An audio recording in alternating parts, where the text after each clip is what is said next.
ये एकदम सांप जैसा लग रहा है। इंदुरानी कहाँ?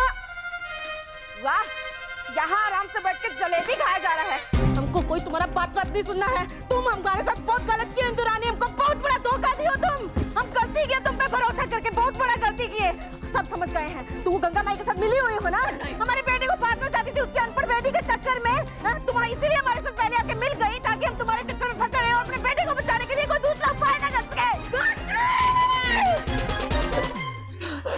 सांस लीजिए, सांस लीजिए, हार्ट अटैक आ जाएगा आपको। पानी पीजिए, पानी पीजिए जी। कोई पानी वानी नहीं पीना है।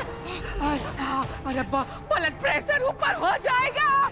ये तक गुस्सा में ना माथा का नस फट जाएगा तो बड़े हेमरेज हो जाएगा हमारे घर में। मतलब कि जब हम आपको बोल दिए हैं साना के साथ आपके बेटे का शादी नहीं होगा तो नहीं होगा। ये तो पहले भी बोली थी कि सगाई नहीं होगा, लेकिन क्या हुआ? नहीं हुआ सगाई। किसकी वजह से? आपकी वजह से। हमको साबित कुत्ता नहीं करना कि दोबारा आपके चक्कर में आएंगे, दोबारा आप पे भरोसा करेंगे। अरे भरोसा नहीं करना है तो मत कीजिए, बैठिए। पानी पी लीजिए, पानी पी लीजिए। अरे बेटवा के लिए पी लीजिए, उसका शादी ब्याह देखना है कि नहीं, पी लीजिए। अरे पीजिए ना, पीजिए। अब आप हमारा बात ध्यान से सुनिए। जिस तरह आप हमारे साथ मिलके वो गंगा के खिलाफ चाल चल रही है ना, ठीक उसी तरह से गंगा के खिलाफ एक तो और चाल चलने के लिए हमको उसके साथ मिलना पड़ा। मतलब ये कि इंदुरानी दो धारी तलवार है। हमको तुम्हारा फालतू का ना ज्ञान नहीं चाहिए, सीधा मुद्दे की बात करो और साफ साफ बताओ, ऐसा कौन सा आवेदन पड़ा था जो तुमको हमारे खिलाफ जाना पड़ा? अरे हम आपके खिलाफ नहीं, हम आपके साथ हैं। पूरा गांव और वो ठाकुराइन दुर्गावती ना गंगा के सपोर्ट में है और दुर्गावती को आप हल्के में मत लीजिए। पर आपको समझाते हैं, दुर्गावती का पहुंच बहुत ऊपर तक है। अगर उसको लगता कि ये सगाई हमारे कारण टूटा है तो हमारे साथ साथ ना वो आपको भी लपेटे में ले लेती। वो काक बोलते हैं, दहेज वहेज के चक्कर में ना आपको का आपके पूरे खानदान को जेल में भर्ती कर देती और 60 पुश्तों तक कोई निकाल नहीं पाता। हाँ, इसी मामले को हमको संभालना था और देखी क्या बढ़िया संभाले हैं हम। एकदम इंदु रानी की जय ऐसे जय जयकार होने लगा। अब बान जी सुनिए, और सबको यकीन हो गया है कि हम मदद कर रहे हैं इस शादी में, और जब इस शादी टूटेगा तो सबकी सुई ना आपकी तरफ जाएगी ना हमारी तरफ। सबको लगेगा कि गंगा ही कोई कांड की है जिसके कारण ये शादी टूट गया है, और उसकी मदद करने भी कोई नहीं आएगा। ये सब तो ठीक है, लेकिन हम ये नाटक कब तक करते रहेंगे और ये सब से हमको क्या मिलेगा? जी बड़ी छुपी रुस्तम निकली। सगाई तक इतना माल पत्थर बटोर ली है तो सोचिए शादी तक कितना चार जेवर कपड़ा लता मिलेगा। किसको मिलेगा? आपको ही तो मिलेगा। लेकिन शादी टूटने के बाद वो ये सब वापस मांग ले तब? वापस मांग ली? ऐसे कौन मांगता है? आप भी बोल दीजिएगा कि आपका भी बहुत ज्यादा खर्चा हुआ है और बहुत ज्यादा जोर जबरदस्ती करे तो बोल दीजिएगा हमको कुछ मिला ही नहीं, ठेंगा मिला। हम तो एक जोड़े कपड़े में लेके जाने वाले थे साना को। हम समझ रहे हैं जो आप ये सब कह रही हैं, लेकिन कुछ भी हो जाए तो सगाई की तरह हमको शादी में धोखा मत दीजिएगा। हमको ढाबे वाली अपने बेटे के लिए हरगिज़ नहीं चाहिए, बस। अरे आप चिंता मत कीजिए, एक बहुत ही अच्छा दोहा सुनाते हैं, चिंता से चतुराई घटे। अरे सुनते तो जाइए, अरे पूरा तो सुनते जाइए दोहा। तुझे हमें समझ नहीं आ रहा है हम क्या करें। सारा जी हमसे बात नहीं कर रही है, हम आप भी कुछ हेल्प कर दीजिए प्लीज। आपको पता है ना हमारा इरादा गलत नहीं था। इरादा जो भी झूठ झूठ होता है, और आपके इस झूठ ने ना हमारे परिवार का तमाशा बनाया सबके सामने। और आप चाहते हैं हमारी दीदी ये सब कुछ भूलकर आपसे अच्छे से बात करें।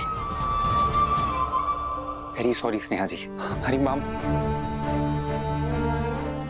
से गलती हो गई हमारी माँ को समझने में। हमें नहीं लगा था वो इतने लोगों के बीच में। ये बात आप हमें बता सकते थे ना, झूठ बोलने की क्या जरूरत थी, वो भी इतना बड़ा।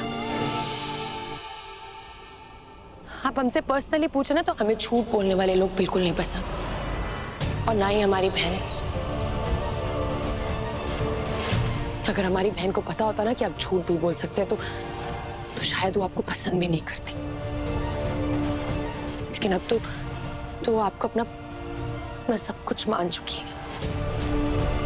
प्यार करती हैं आपसे, लेकिन प्यार भरोसे पे टिका होता है और आपने वो भरोसा तोड़ा है। महादेव, मुरली जी के झूठ से स्नेहा जी का ये हाल है, तो जब हमारा झूठ सामने आएगा तब ये क्या करेंगे?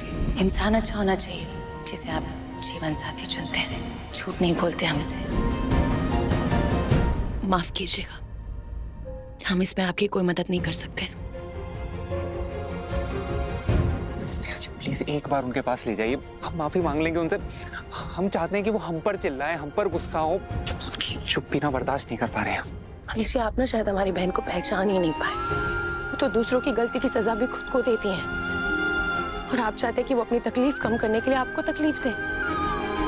ऐसा नहीं हो सकता है, और हम नहीं जा सकते उनके पास और उनको नहीं बोल सकते कि आपसे बात कर लें, वो तकलीफ में है इस वक्त।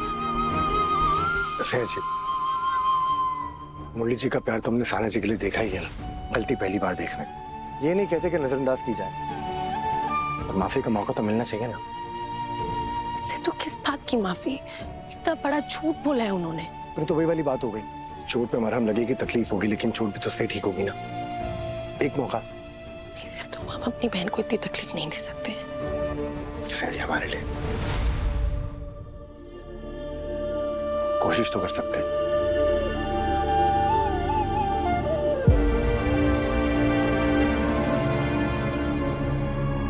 हम सिर्फ कोशिश कर सकते हैं। चलिए।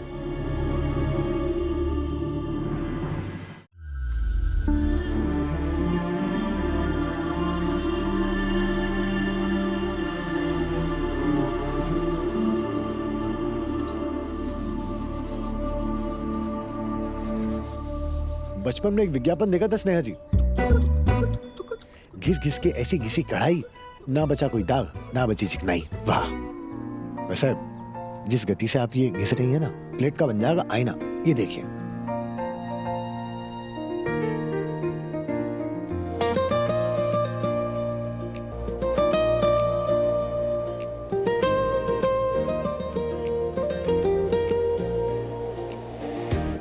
उदासी थोड़ी ज्यादा नहीं हो गई? ठीक है स्नेहा जी, बड़ा दिन था आपके घर पे, 2-4 चीजें हो गई, लेकिन सब कुछ हो गया ना, संभाल लिया आपने।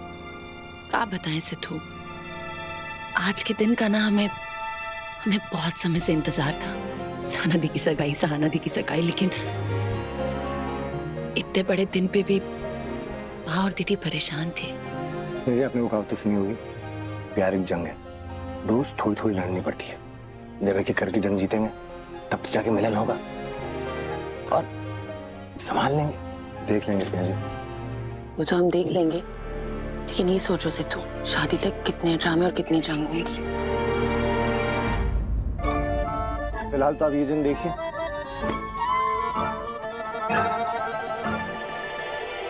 जब नियत साफ होना तो काम भी अपने आप हो जाते हैं। अभी साफ कर ले।